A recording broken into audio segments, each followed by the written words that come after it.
everyone, it's Vanessa with the Bridgewater Public Library, and this indoor gardening video is going to be about a group of plants known commonly as prayer plants.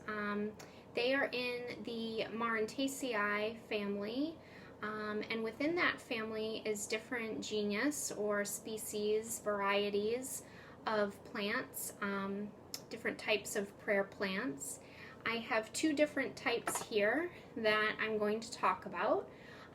The reason I chose prayer plants for this indoor gardening video is because they do really well with like medium to indirect light. They don't need bright light, and a lot of households do not have bright light. So these are really good plants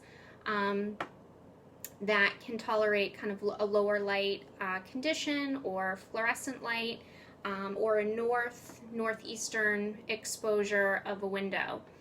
And the reason for that is because they come from tropical climates in Brazil, but they are understory plants. They are low growing plants. And so therefore they're not getting in their normal environment, they're not getting like a ton of direct sun because they're on the forest ground.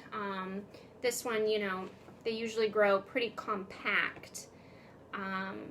And so I thought it would be a neat plant for beginners and indoor gardening.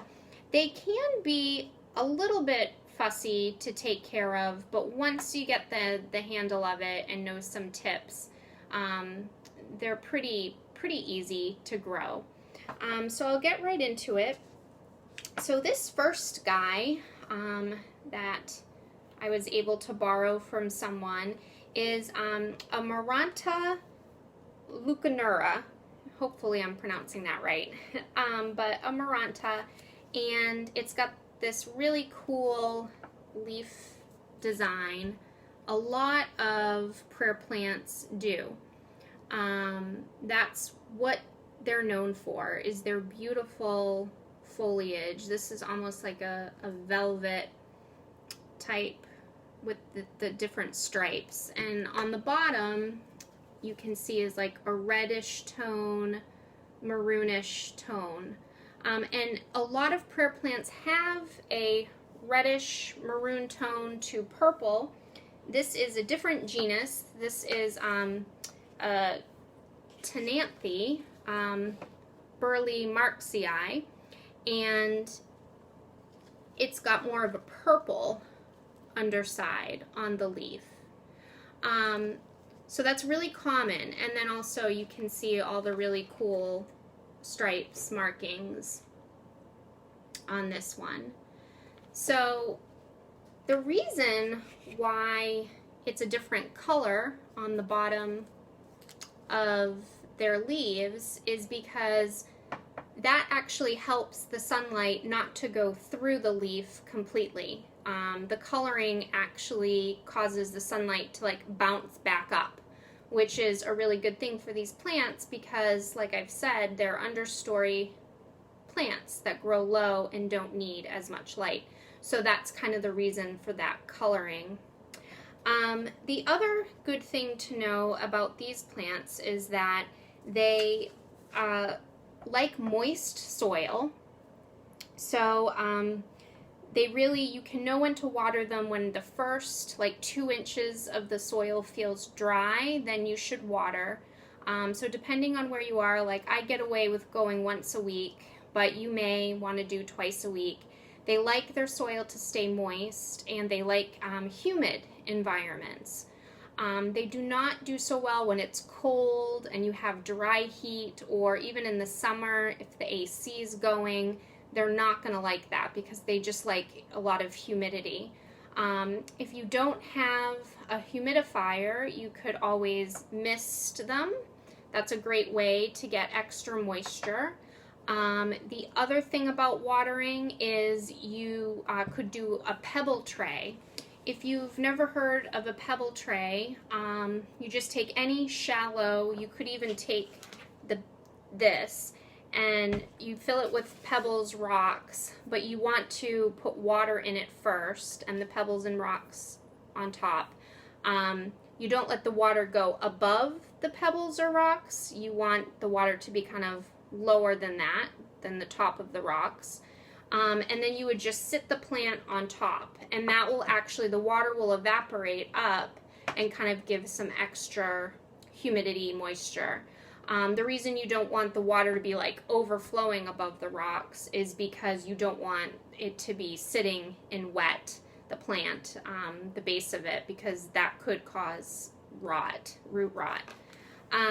So that's another way to get additional moisture with these plants, because they do like to be kept moist and like humid environments.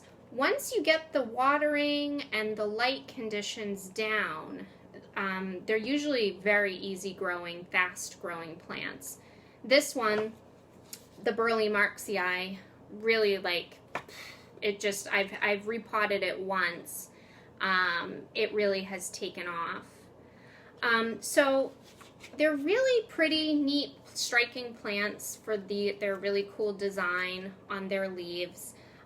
This one, you know, actually came out of this tropical arrangement that's to the side of me, and so it's just in water hanging out, and the roots are trying to develop more before it gets potted up in some soil.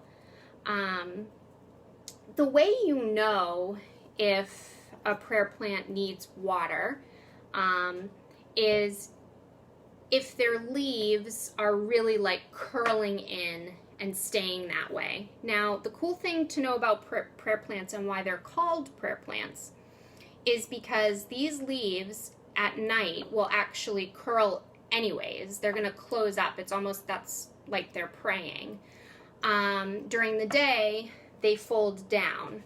So this hasn't closed up yet, but I do have, well, that's a new growth leaf, but yeah, I don't have any leaves yet that are starting to close up for the evening, but it's actually a really neat thing because when you wake up in the morning, like they'll still slowly be kind of more up like that, and the leaves will be more in.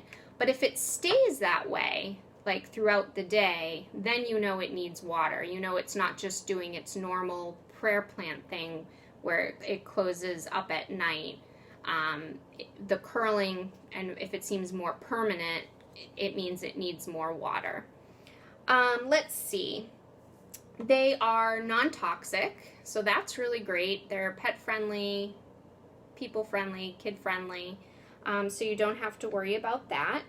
And, you know, again, they're really easy to take care of, good indoor plants.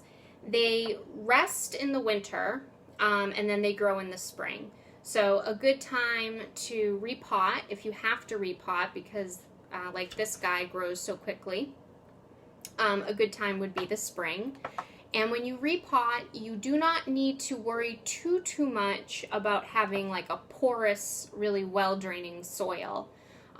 You could do like a little bit of perlite because it needs to drain, but it doesn't need like a succulent soil type or anything like that, because it really prefers the soil to be a bit moist. But you do want to be careful not to overwater. So always a good rule of thumb is to make sure that the pot has drainage holes. The other important thing that I usually say, but I'll just do another reminder, is that especially with these guys, they really like a distilled water when you're watering them. They just don't do too well to tap water. But yeah, and then to this side of me, these are not prayer plants, this guy, so I may hold this one up a bit to show you. There's so many different plants in this big one. So this is not, like I said, a prayer plant, but the reason why this prayer plant was potted originally in it is because all of these plants in this arrangement also do really well in a medium, indirect, low light. So that's why it was grouped together as an arrangement. And I can kind of tell you what some of this foliage is. That way, if you ever want to do some arrangements at home, it's always a good idea to group plants together that are going to do well together, that have the same requirements of moisture, watering, light, all of that. You never really want to put in a big pot different types of plants that need different things, because then some are going to do okay and some are not. They're going to die. So I got in this arrangement right here. So this like fun palm tree looking is called a cat palm, commonly found in like Mexico. They can get very big, definitely for like more of a decorative look. These leaves here on this side, down here, are peace lily. They don't have any buds yet, but that's what these are, and these also do really well in a low light, medium light, fluorescent light condition. And then up at the top of this arrangement is with these spots right here. This is dumcane. So that's another interesting foliage looking cool plant. And so again, very easy to grow, gives your space some greenery, but you really don't have to worry too much about the lighting conditions. So I think that if you get into prayer plants, you'll really enjoy them. In terms of other types of genus or species, another common one that you're going to find in stores that's really striking is the calatheas. I used to have one. Those are a little bit more harder to care for because they're much more picky with the humidity. This one, if you're just looking for a beginner one, I would definitely recommend this. The Tenanthe or the Burley Marxii, because it's less picky about the humidity. It still needs it, but it's more forgiving. The calatheas are beautiful, but they're a bit harder. If you don't get that watering and humidity just right, they kind of curl up. But I hope that you've learned a little bit about prayer plants and have enjoyed this video.